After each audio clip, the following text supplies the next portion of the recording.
Bonjour à tous, bienvenue à l'émission Rencontre. Le RCEP, ou Partenariat économique régional global, qui réunit 15 pays asiatiques, est entré en vigueur le 1er janvier. Grâce à l'immense population qu'il représente, la diversité et la taille de son marché, son grand potentiel, cet accord marque la création de la plus vaste zone de libre-échange dans le monde. Une fois entré en vigueur, de quelle manière va-t-il bénéficier à la coopération régionale en Asie de l'Est? Quel impact aura-t-il sur la reprise économique mondiale à l'ère post-épidémique? Pour en parler, nous avons le plaisir de recevoir aujourd'hui M. Ding Yifan, professeur à l'Université des langues étrangères de Beijing et chercheur principal à l'Institut Taihe. Bonjour Monsieur Ding. Bonjour. Pour commencer, pouvez-vous expliquer à nos téléspectateurs en quoi consiste le RCEP? En fait, le RCEP est une zone de libre-échange que les pays de l'Asie de l'Est ont essayé de construire depuis un certain temps. En fait, l'émergence des zones de libre-échange à travers le monde, partout dans le monde, depuis que la négociation de l'OMC est enfoncée ou enlisée dans l'impasse et que l'Union européenne et les États-Unis se sont disputés longtemps sur les subventions aux produits agricoles, sur l'accès au marché, etc., etc. Eh bien, il n'y a plus de progrès dans ce qu'on appelle le libre-échange global régulé par l'OMC, et c'est un véritable problème. Alors, à défaut de pouvoir faire progresser les standards de l'OMC, eh bien, les pays de toutes les régions du monde ont essayé de construire toutes sortes de zones de libre-échange. Le RCEP en est un de toutes ces zones de libre-échange. Depuis que Donald Trump est arrivé au pouvoir, les États-Unis se sont retirés de beaucoup de zones de libre-échange. Les États-Unis ont renégocié les zones de libre-échange ou les accords de libre-échange avec ses partenaires commerciaux. Et la Chine a fait ses efforts pour promouvoir la négociation de RCEP. RCEP a été signé, conclu à la fin de 2020 et puis approuvé par les pays membres durant 2021 et il sera entré effectivement en vigueur à partir de 2022. Donc c'est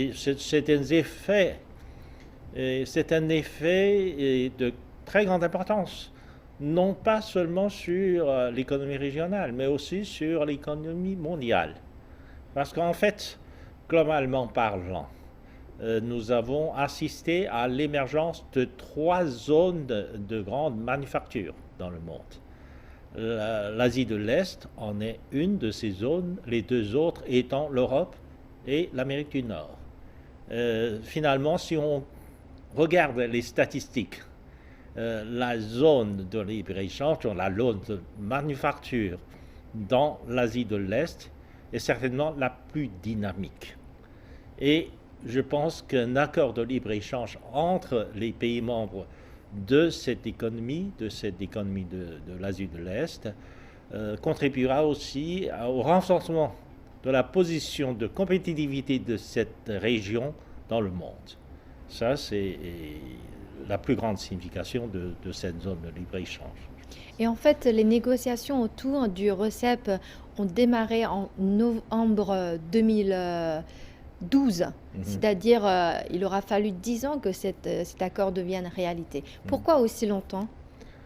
Parce qu'il y a eu un changement au cours de la négociation, parce qu'à l'origine, l'idée de RCEP a été proposée par l'ASEAN. L'ASEAN est une organisation régionale de l'Asie du Sud-Est, composée de 10 membres, et l'ASEAN a eu l'idée de construire une zone de libre-échange avec le Japon, la Corée du Sud, la Chine, plus l'Australie et la Nouvelle-Zélande. Mais à l'époque, il y avait encore l'Inde. L'Inde était aussi un candidat potentiel. Parce que, rétrospectivement, l'ASEAN avait des accords de libre-échange avec le Japon, avec la Corée du Sud, avec la Chine, avec l'Océanie, donc avec l'Australie et la Nouvelle-Zélande. Seulement l'Inde était un peu à part. Mais l'Inde n'est pas très loin de l'ASEAN. L'ASEAN a voulu emmener aussi l'Inde dans le camp, dans cette zone de libre-échange. L'Inde avait décidé aussi, dès le départ, de participer à la négociation. Donc, c'était, on appelait ça 10 plus 6. 10, c'est les 10 membres de l'ASEAN. Les 6, c'est le Japon, la Corée du Sud, Chine, Inde, plus l'Australie et la Nouvelle-Zélande. Mais après, disons, plusieurs années de négociations, le gouvernement Modi en Inde a décidé de se retirer de la négociation parce que l'Inde n'était pas très pro-libre-échange. L'Inde a eu toujours des soucis sur les impacts de l'ouverture du marché. Les Indiens ont plutôt peur de la concurrence internationale, ils ont une idée particulière de la protection du marché national, etc. Donc finalement, l'Inde s'est retirée de cette négociation. Donc il nous reste encore 10 plus 5. Et finalement, en 2020, les 10 plus 5, les 15 pays membres sont arrivés à un accord sur le contenu et les formes de libre-échange, éventuellement la taxe douanière doit être réduite à 0. Donc ça va être devenir une zone commune de douanière. Donc finalement, il n'y aura plus de taxes de douane et ça va faciliter la circulation des marchandises, de services, etc. dans tous les 15 pays de la zone.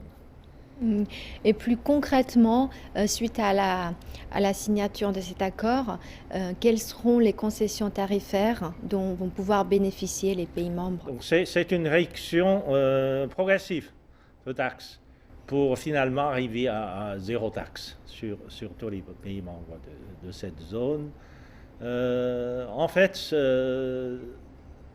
la négociation de RCEP, en comparaison avec d'autres négociations, c'est que ça ne demande pas la réciprocité, contrairement à beaucoup de pays qui demandent la réciprocité dans un accord de libre-échange. Eh bien, la particularité de RCEP n'est pas la réciprocité. Parce qu'on sait très bien que dans la région, même au sein même de l'ASEAN, le niveau de développement est très varié. Il y a des pays comme Singapour dont le PIB par tête d'habitant est très élevé, et même plus élevé que la plupart des pays développés.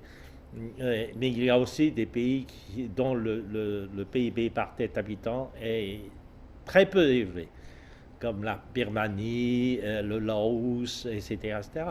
Donc, comme il y a la différence est très grande entre les pays membres de cette économie, de cette zone de libre-échange, on a décidé que les pays moins développés que les autres bénéficiera beaucoup plus bénéficiera de la libre-échange, mais unilatéralement. Par exemple, la Chine ouvre son marché pour accueillir les pays moins développés de l'ASEAN. Ces pays-là gardent leurs droits douaniers sur les importations chinoises. Mais l'importation par la Chine de ces pays-là est devenue complètement démunie de taxes. Donc il n'y a plus de taxes du tout. Donc ce n'est pas une réciprocité, c'est un avantage que les pays plus développés dans la région s'engagent à faire en faveur des pays moins développés de la région. C'est-à-dire que la création de RCEP va permettre aux pays en développement et aux pays développés d'intensifier les mécanismes commerciaux multilatéraux C'est et de ça. poursuivre la construction d'une économie mondiale plus ouverte. Oui, ça va être une zone de libre-échange très ouverte vers le monde, mais surtout cette zone de libre-échange dont l'objectif est d'arriver à zéro douane. Cela veut dire quoi? Cela veut dire que finalement, cette zone de libre-échange va favoriser la construction de la chaîne de production de toute la région. Donc finalement, les économies de toute la région vont être se connecter, vont être connectés de plus en plus ensemble. Ainsi que, par exemple, la chaîne de production peut se reconstruire, non pas à l'échelle nationale, mais à l'échelle de cette zone de libre-échange. Ceci va effectivement élever l'efficacité de la productivité. Et qu'est-ce que cela implique en termes d'investissement dans la région? Surtout pour les pays moins développés, par exemple. Il ferait, je pense que théoriquement, il ferait l'objet d'un investissement massif en provenance des pays plus développés de la zone. La signature et l'entrée en vigueur de l'accord RCEP vont être un puissant stimulant pour défendre le libre-échange et les mécanismes multilatéraux. Faut-il considérer la création de cet accord une étape importante face au phénomène actuel de démondialisation? D'une certaine manière, oui, c'est une réponse plutôt positive à la tendance de démondialisation. Finalement, si on regarde, par exemple, à l'échelle mondiale, cette partie du monde, l'Asie de l'Est, est certainement devenue le centre de la croissance la plus importante de l'économie mondiale. Donc cela va donner une impression au monde extérieur que la mondialisation n'est pas à l'origine de l'inégalité sociale élargie. Souvent, dans les pays développés, la mondialisation a été accusée comme le mal qui a arrivé à l'élargissement de l'inégalité sociale et de la redistribution sociale en faveur de la classe la plus riche. En fait, dans cette partie du monde, on a montré que finalement, non. La mondialisation ou la reconstruction de la chaîne de production globale n'est pas à l'origine de cet élargissement de l'inégalité sociale ou de l'inégalité de redistribution sociale. C'est un problème. En fait, s'il y avait un écart de plus en plus grand entre les différentes couches sociales dans les pays développés, c'est dû à la politique publique de ces gouvernements. Et ce n'est pas un problème de la mondialisation, car la mondialisation a apporté beaucoup plus de prospérité à l'économie mondiale. La mondialisation avait créé plus de richesses, parce que la mondialisation a un effet de restructurer la production, les chaînes de production globale. Et les chaînes de production globale sont efficaces pour réduire le coût de la production et pour créer plus de richesses, bien sûr. Quelles seront les influences de la création de l'accord RCEP sur la reprise économique dans la période post-épidémique? Je pense que dans la période post-épidémique, cet accord de libre-échange contribuera à la croissance plus robuste de cette zone par rapport aux autres zones. En fait, bien sûr, le rythme de la croissance de l'économie chinoise en est un facteur non négligeable. Parce que dans la région, si on ajoute le taux de croissance chinois, ça va élever le taux de croissance en moyenne de toute la zone. Mais si on considère, si on prend tous les facteurs en considération, et finalement, cette zone de libre-échange, depuis l'épidémie, est certainement une zone dont le taux de croissance fait envier à beaucoup de monde. Parce que finalement, la Chine étant une des plus grandes économies du monde, a maintenu le taux de croissance positif, même en 2020. Et en 2021, l'année dernière, nous avons réussi à maintenir sur le taux de croissance positif un taux de croissance encore plus important. Et la Chine étant une grande économie, mais dans la région, d'autres économies ont aussi connu un taux de croissance relativement robuste. C'est par exemple le cas du Vietnam. Seulement la taille de l'économie vietnamienne n'est pas comparable à celle de Chine. Donc personne n'a fait beaucoup attention au Vietnam. N'empêche que le Vietnam est tout de même une économie qui s'est bien comportée en dépit de l'économie, de l'épidémie. Pardon. Et pourquoi on accorde une aussi grande importance à la création de ce genre d'accord de partenariat?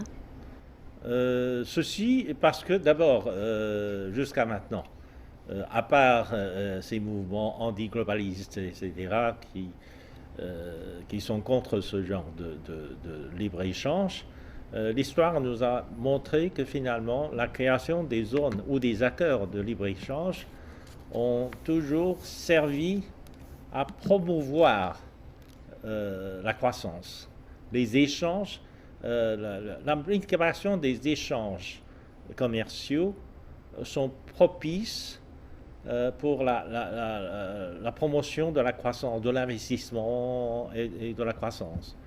Comme la zone Asie-Pacifique était déjà devenue la zone la plus dynamique de l'économie mondiale, donc les pays membres de cette zone ont voulu maintenir leur élan de croissance dans la région et ils ont montré une certaine volonté de négocier, à défaut de faire promouvoir l'OMC.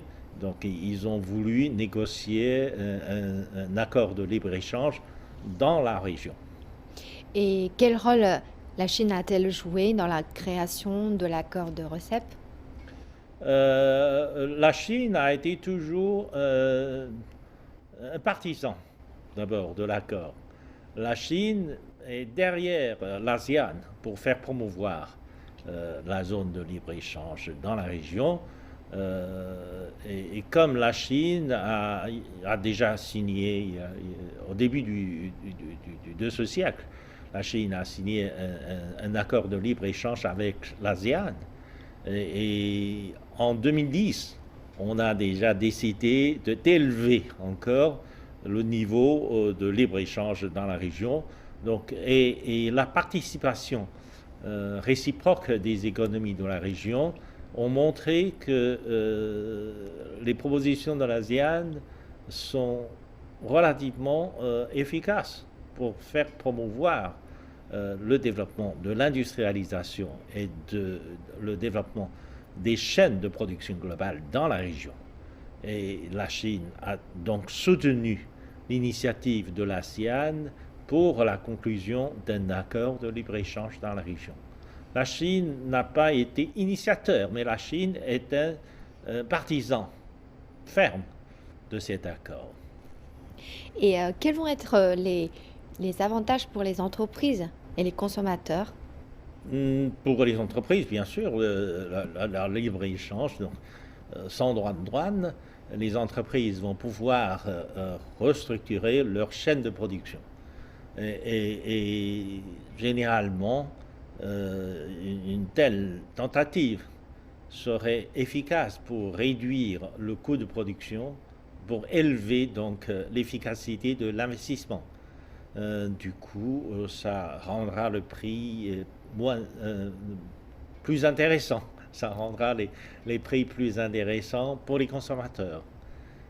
Regardez, et depuis que la Chine a signé l'accord de libre-échange avec les pays de l'ASEAN, le commerce entre la Chine et l'ASEAN se sont multipliés. L'investissement transfrontalier entre la Chine et l'ASEAN, les investissements se sont multipliés aussi dans beaucoup de sens. Et puis aujourd'hui, l'ASEAN est devenu l'un des 3 piliers commerciaux ou l'un des 3 partenaires les plus importants de la Chine. En 2020, en 2019, l'ASEAN a été le premier partenaire de la Chine devant l'Union européenne et les États-Unis. Alors que depuis très très longtemps, les États-Unis et l'Union européenne ont été alternativement le plus grand partenaire de la Chine. Maintenant, c'est l'ASEAN. Et il faut expliquer ce changement par l'accord de libre-échange entre la Chine et l'ASEAN. Et par exemple, dans quel domaine, quel secteur, les avantages seront les plus évidents? Beaucoup de secteurs. Tous les secteurs. Il est difficile d'énumérer tous les secteurs. Mais si on regarde, par exemple, ce qu'on appelle les secteurs de haute technologie, c'est-à-dire semi-conducteurs, ordinateurs, smartphones, etc. Dans ces domaines-là, je pense que la création de cette zone de libre-échange favorisera les échanges et le développement de ces industries.